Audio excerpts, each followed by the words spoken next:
We'll go ahead and call the meeting to order then, and hopefully Reverend Irvin will join us shortly. All right. So good afternoon. I hereby call this agenda review meeting of the Nacogdoches ISD Board of Trustees by video conference to order. Reach for a pen. A quorum of the following board members is present. Please indicate by saying here. Vice President James Montoya. Here. Secretary Mindy Winslow. Here. Leah Beth Abt. Here. Dr. Tyrell Groman. Here. And Mr. Farshid Nairmont. Here. Wonderful. And like I said, James Irvin is currently not with us, but we hope he will join us shortly. All right. Thank you for joining us today. On March the 16th, Governor Greg Abbott granted a request by Attorney General Ken Paxton to temporarily suspend a limited number of open meetings laws to the extent necessary to allow for telephone or video conference meetings in response to the coronavirus. In accordance with those suspended rules, we certify the following. Notice of this meeting has been posted online for at least 72 hours.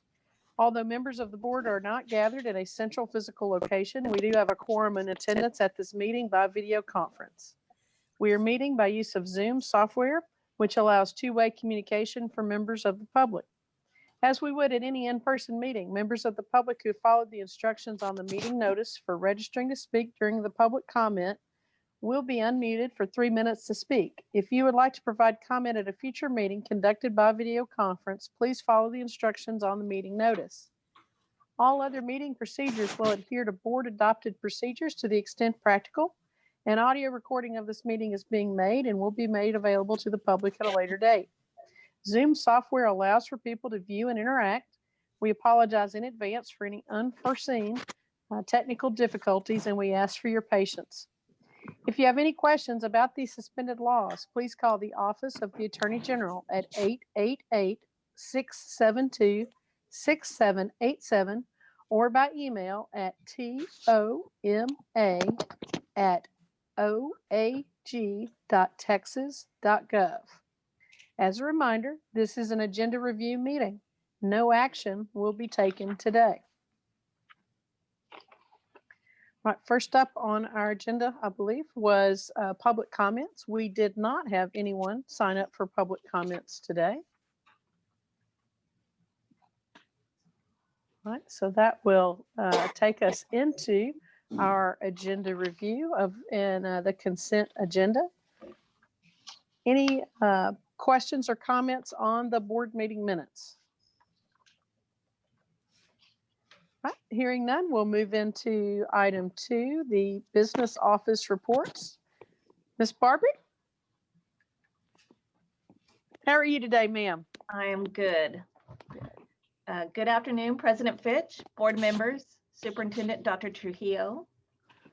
The first thing I'd like to go through is the budget amendments. And we've got quite a few. I expect questions. Sometimes they were confusing even to me. Budget Amendment A. So I know not all of you would remember, but the newer board members, but we have planned items to yearly take out of fund balance to pay for certain things. And that's what some of these are for. Also, we are looking at expenses that we paid for through fund balance to, rather than paying them out of fund balance, we will be using ESSER funds to pay. So rather than pull out of fund balance again, we are repurposing what we already pulled out. So that's what these budget amendments are about. So A, funds to purchase drill team and cheerleader uniforms. And the repurposing, pulling it out of function 11, the student devices security management software will be paid out of ESSER funds. So the security management software was pulled out of fund balance, placed into function 11. So now function 11 is not needed for those devices. and instead we're going to pay for the cheerleader drill team. So we're moving from function 11 to function 36. And before I move on, does that make sense? It Because does. the I rest was are going to be the same confused. way. Yeah, I was confused because I was thinking it was going the other direction. So that makes sense to me now. Okay, so it makes sense. Yes. Okay, all right. Item B, funds to purchase a warehouse vehicle. And I'm going through these vehicles one at a time. The reason I did that is for any reason, if we decided to pull one or all, then it would be easier to pull. Funds to purchase a warehouse vehicle that's 21 years old. Repurpose funds originally pulled from fund balance for function 11, again, for the student device management software and Chromebook sleeves. So we are moving it from function 11 to function 51. C, funds to purchase a transportation vehicle that is 18 years old. Again, repurpose funds for the student device management software. So we're moving from function 11 to function 34. D, funds to purchase grounds vehicle that is 17 years old. Repurpose funds originally pulled from fund balance. So from function 11 to function 51. E, funds to purchase 2 maintenance vehicles that are 15 and 11 years old. Repurpose funds originally pulled from fund balance for function 11. So we are pulling from function 11 to function 51. F, funds to purchase a police vehicle that is 12 years old. Repurpose funds originally pulled from fund balance for function 11. So we are moving from function 11 to function 52. And G, funds to purchase a technology vehicle that is 17 years old. Repurpose funds pulled from fund balance for function 11. So this I did not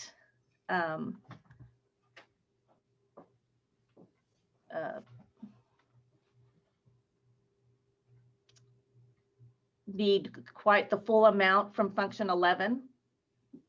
So we are moving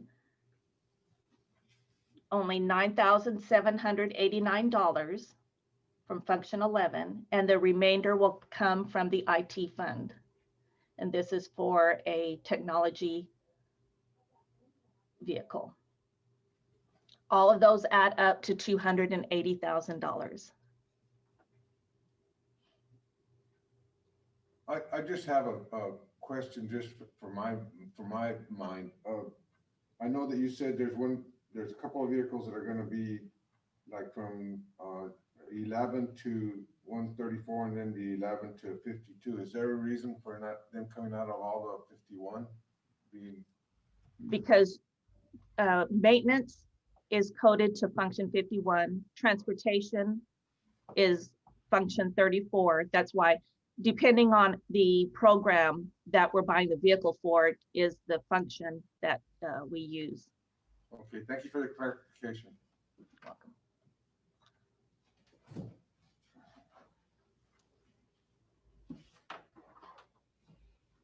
Okay. This budget amendment H, again, we are repurposing some funds that we used for teacher laptops. And ESSER funds are going to now pay for a portion of those laptops. And instead, we are going to use those funds to increase the wireless capacity district-wide due to all the new devices that we are introducing to the district. So we are moving $236,865 from function 11 to function 53.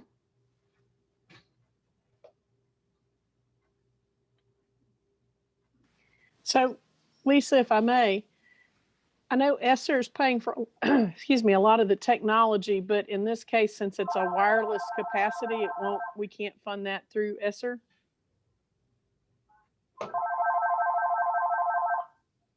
I'll wait for that phone to finish.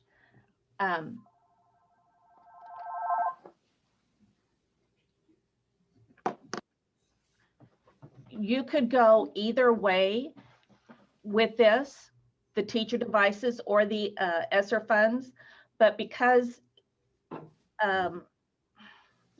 this can sort of be considered construction, you have to get special permission from TEA. So to avoid having to do that,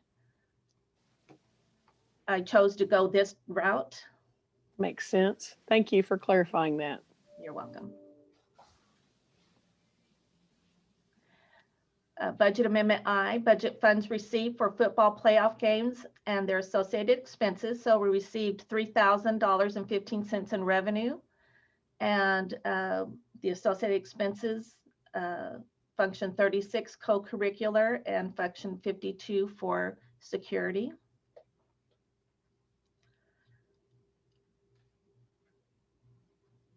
And Budget Amendment J. So we have laid fiber down, and E-rate will pay for 90% of those costs, but we have to pay for 10% of that. So E-rate funds will pay for 90%, and the remainder of $127,591 will be transferred in from the IT fund.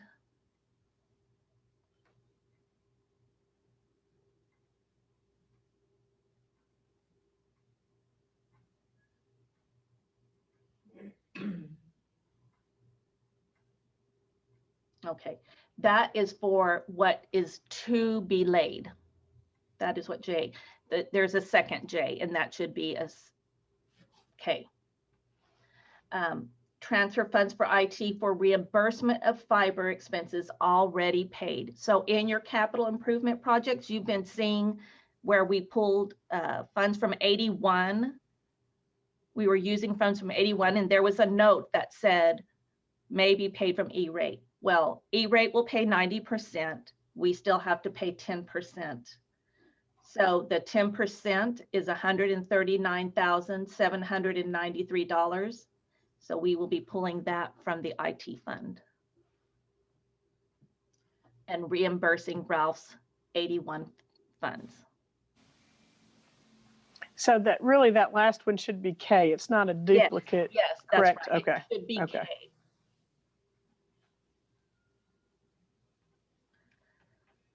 So do you have any questions on those?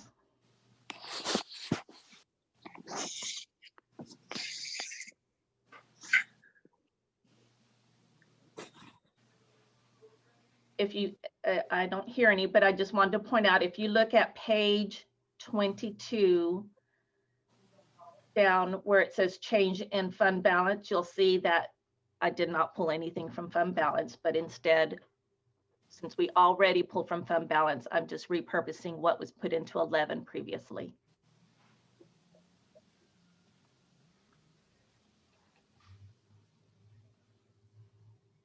All right, would you like me to move on to donations?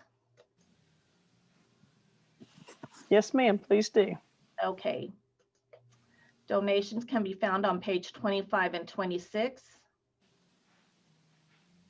We received, Carpenter received various donations for their t-shirts from Ballard Construction, Gound Chevrolet, Austin Bank, Nuke's Eatery, Nikki Evans Wallace State Farm, and Nacogdoches Dental.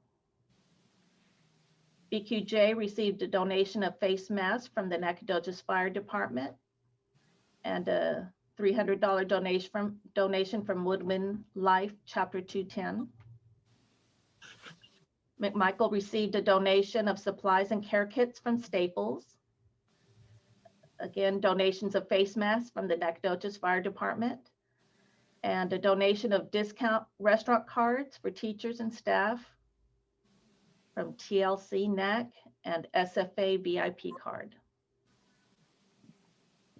Reggae received donation of coffee gift cards to University Coffee from the University Baptist Church, a donation of a water fountain with a water bottle filling attachment from Pilgrim's Pride, and discount cards from TLC fundraising. The high school received a donation of a desk and chair from Stephen F. Austin State University.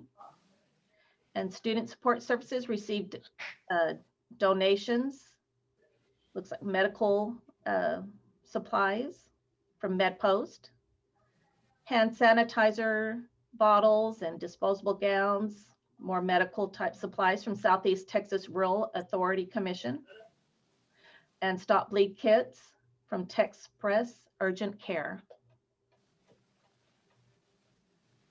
Any questions on donations?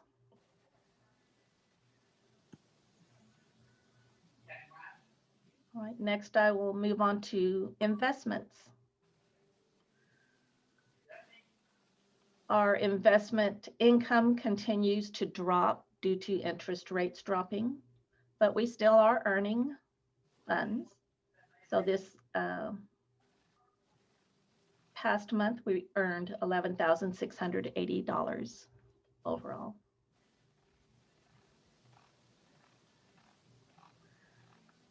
And then if you have any questions on any other items in the business office reports, I'll take them now.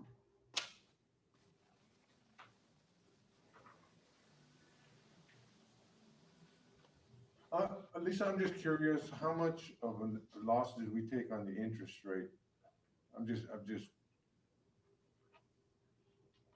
You said we had a loss on the interest, right?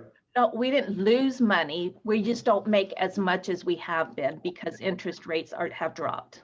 Oh, okay, okay, thank you.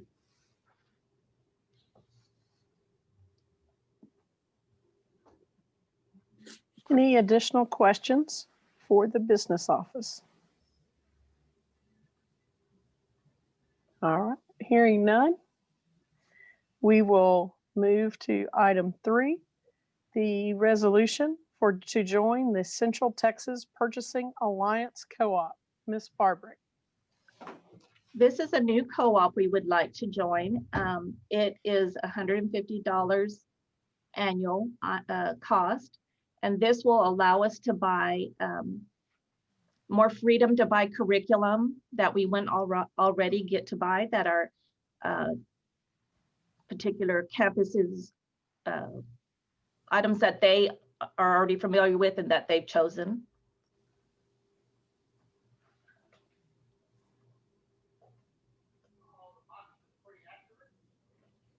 So it cost us $150 to join, and what would the yearly benefits be from that?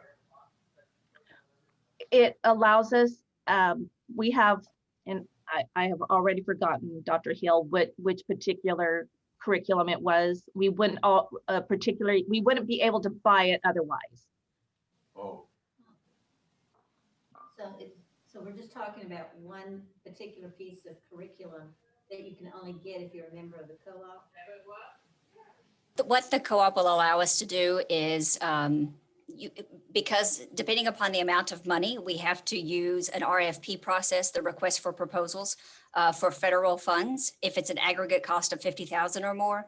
But by looking at other districts' co-ops and other entities' co-ops, it allows us to use their RFP, if that makes sense. So it actually provides us with more opportunity to use federal funds instead of general funds when purchasing certain products. This particular product that we're wanting to purchase, individual campuses have been using it, but they've been using free versions of it. And by using the paid version, it will open up just more opportunities for us. We use it now to do some online testing as well as oral administration of testing.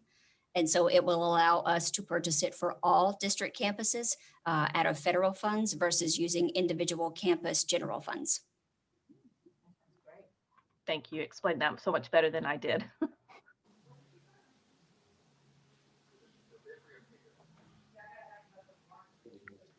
Any additional questions on the Central Texas Purchasing Co-op? All right.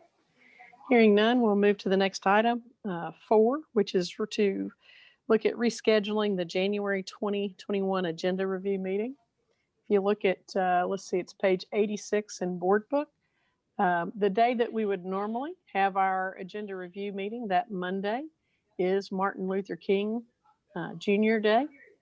So we've kind of got the option here to either reschedule our agenda review for that Friday, January the 15th, or we could move it to Tuesday, January the 19th, both at noon. What is the board's thoughts on that? Well, it's fine with me. Either day would work. Same here. Just tell me when and I'll be there. All right. Did I hear from Mindy there? I'm just shaking my head. I apologize. Oh. It doesn't matter. I just want to be sure we have enough time after our review meeting to be sure if we need to adjust the agenda that we have time before Friday. Okay. So as long as Well- that's on Tuesday, then that's fine with me. Well, with that in mind, we would need to, if we meet on Tuesday, we would not have time to make any agenda adjustments. So with that in mind, we could look at that Friday, January the 15th. How does that sound to everyone? That would be fine. All right. Holly, if you would revise this, leave it on consent agenda, but revise it for us to vote on that on Thursday, to move that date to Friday, January the 15th. I will do that. Thank you. All right. I believe that takes us to the next section of our agenda, which is the action agenda for Thursday. And the first item on there is the consideration of campus targeted improvement plans for Emmeline Carpenter Elementary and Fredonia Elementary. Dr. Hill. Good afternoon, President Fitch, Board of Trustees, and Superintendent Trujillo. Thank you very much for the opportunity to talk with you all today about these two targeted improvement plans. If it's okay with you, I would like to share my screen. And the reason I would like to share my screen is I just wanted to show you a visual form of some talking points that I'm going to be talking through before we really get into the meat of the discussion. So if you'll bear with me just a moment.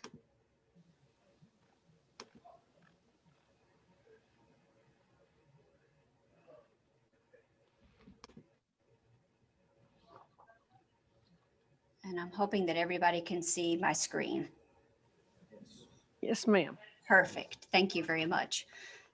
This narrative was written as just a reiteration of what was in the action sheet, but just as a quick reminder that for the 2020 state academic accountability, that all districts and campuses received a label of not rated, declared state of disaster, and that was due to school closure due to the pandemic of COVID-19. So the district or campus shall continue to implement the previously ordered sanctions and interventions, such as these two documents that you have in front of you, the targeted improvement plans for the campuses rated with either an overall rating of D, which is for Carpenter Elementary, and then an overall rating of an F, which is Fredonia Elementary. And so these plans are required to have board approval. I will note that the two campuses had public hearings on these plans a couple of weeks ago. If we need to give you the exact dates on those, we absolutely can. And these two plans will be submitted to TEA for approval. And the deadline of that is at the end of December. Actually, it's right before we go to our holiday break. So in looking at, in these two plans, for example, the targeted improvement plans were plans that the board did approve last year for these two campuses. There were additional campuses that had to be approved, but this year they did not have to be approved, but these two do. But I think it's important to reiterate that both campuses, for last year's plans that were approved and this year's plans, they both chose the same essential actions. And those three are denoted here on your screen. 1.1, which is to develop campus instructional leaders with clear roles and responsibilities. 3.1, compelling and aligned vision, mission, goals, and values focused on a safe environment as well as high expectations. And 5.3, data-driven instruction. And you'll see these numbers as well as these words pretty regularly throughout both of these plans. And so again, just as a reiteration, these are the same essential actions that they were working towards during the 1920 school year prior to school closure. So I just wanted to give you an overview of what each plan contains. And these are requirements from the Texas Education Agency. You'll see a rationale or reasons that the campus chose to focus on those particular essential actions that we just discussed or went over. How the campus will build capacity in the chosen areas. I'm sorry, there's a typo there. I apologize for that. Barriers to implementation the campus may face throughout the school year, which are important to note. How the campus will communicate these priorities to the stakeholders, as well as create buy-in from the staff and stakeholders. What's going to be their desired outcomes for each of these areas? And then what's the district commitment and their theory of action? It's also important to note that both plans are designed around 3 90-day cycles. And so some of them are quite lengthy in nature. I know Carpenter's is pretty lengthy, just as a note, but it's because we have to address these actions in each of the 90-day cycles, as well as report progress. So you've got the 3 timeframes, if you will, September to November, which we're reaching the end of that first cycle 1. We have then December through February, then lastly, March through May. Within each of these cycles, the plans discuss the campus desired annual outcome, their 90-day outcome. So what do they want to have accomplished at the end of that time span? The barriers that they're going to address or possibly see during this particular cycle. And then again, some district actions. Within each of these cycles, you have all of the above information, but you also have the specific action steps that the campus is going to engage in to overcome or to achieve those particular goals that they've set. There's an alignment to the prioritized essential actions. So it was those 3 that were denoted on a couple of slides a few minutes ago. The start and the end date. So what are our timeframes even within that 90-day that we want to have these things accomplished? What resources are we going to need? Who is going to be responsible? What evidence are we going to use to determine our progress? And then lastly, the evidence collection date on when we are expected to have those done. I do want you to note that some of the action steps from comparing the 2019-20 school year plan to the 2021 school year plan are a little different. And that's due to simply the progress that was made last year up through March until the school closure. I also want you to note, in looking at these 2 plans, you will notice that the format of them are drastically different. And here's the rationale why. Carpenter's plan, which begins on page 89 of your board book, is the actual TEA template that you have to use. The Fredonia plan, we were able to kind of have a partnership with TEA, and we are doing a pilot program with a platform called Plan for Learning. And it is the same platform that we use to design and build both our campus and district improvement plans. And so you'll notice that the format looks very similar to those campus and district improvement plans. However, I will note that while the formats are different, the required information is in both of them, if that makes sense. And like I say, that was an agreement that we went into with TEA to help them out in piloting this Plan for Learning platform. The last thing that I do want to note, and I want to make sure that not only the board, but also the public hears, is that both of these plans will be on, I believe it's going to be on in the board book announcement that goes out to the public. There will be some attachments, but these will be viewable as well as downloadable, so that when we get ready in preparation for our public hearing for public comments on Thursday night, the public has an opportunity to download, print, and review and make comments on these plans. And they will be available, I believe, by the end of today. So at this juncture, or at this time, I'll pause and see if there are any specific questions that the board may have related to these 2 plans. I do also have Dr. Corley on this Zoom link, as well as Ms. Weebo, the principal of Fredonia Elementary, and Ms. Lola Moore, the principal of Carpenter, if there are more specific questions that I may not can answer. Dr. Hill, I just so glad that you explained the difference in format. And since Fredonia was using, I just want to weigh in on voting for that. I really preferred this template to the, the more formal fill in the blank kind of thing. And I mean, I know from experience, this is good. Oh my gosh, he was grinning from ear to ear. So that the way it is written is almost gobbledygook, and I love the more informal way that the Fredonia pilot template has it. It was much more apparent that they know what they're looking at, they know what they're going to be doing, and it also even addressed the COVID problems, which I didn't see, I may have overlooked in the Carpenter. But I vote for that new pilot one. Tell TEA that's the way we want it from now on. I will pass that along. Thank you very much.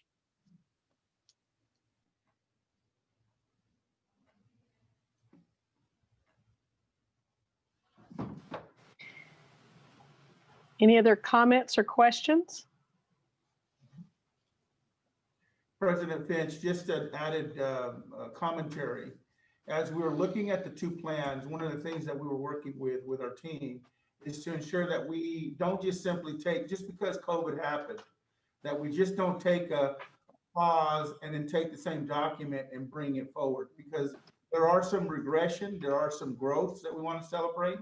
So I applaud my team. They took a tremendous amount of time looking at the plan that was put in place and put in motion last year, and also look at what we're doing for this next school year. So when you hear Dr. Hill mentioning that there are some adjustments with the essential actions based on what was presented last year and why we're moving forward, I applaud the team for doing a tremendous job of diving in. I applaud both the principals for doing a great job of doing that. It really wasn't necessary because we hit a pause button, and you'll find a lot of districts that may be in this unfortunate situation that go with the luxury of just hitting fast forward and just submitting the same document because there was no measurable items that are there. But both of these principals have worked continuously hard on making sure that we can find some way to measure growth, find ways to celebrate, and make some adjustments. So I applaud both the principal for doing a great job with their teams, and also Dr. Hill and her staff as well. Thank you, Dr. Trujillo.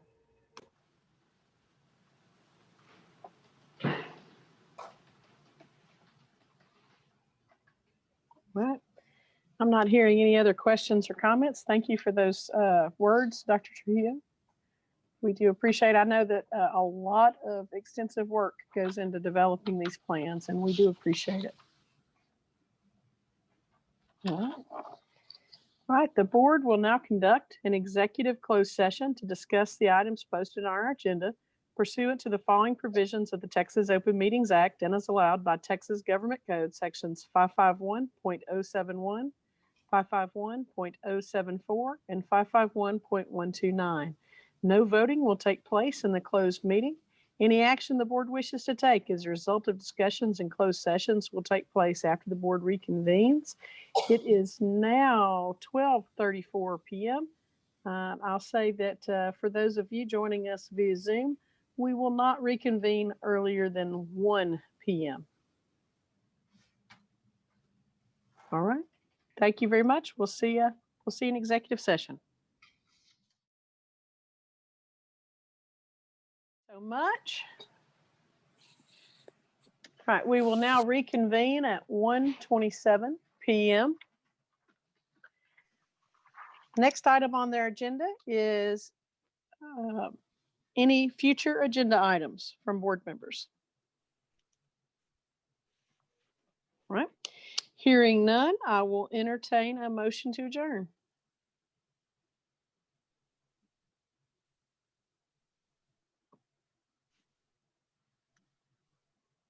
do we have the boardroom? Can you guys hear me? Can you hear us? Can you hear us? Okay. Nope. All right. So do we have a motion to adjourn? That was made by me. Or maybe Oh, we had- sorry. I did That's not hear second. that. Thank And you. I Thank- second it. And that was Mr. Montoya seconded. All right. Thank y'all so much. That's one of we had our technology snafu for the day. All right. All those in favor, please indicate by saying aye. Aye. Any opposed? Motion carries unanimously. Thank you for all y'all's time today. We will see you Thursday evening. All right, bye. Bye-bye.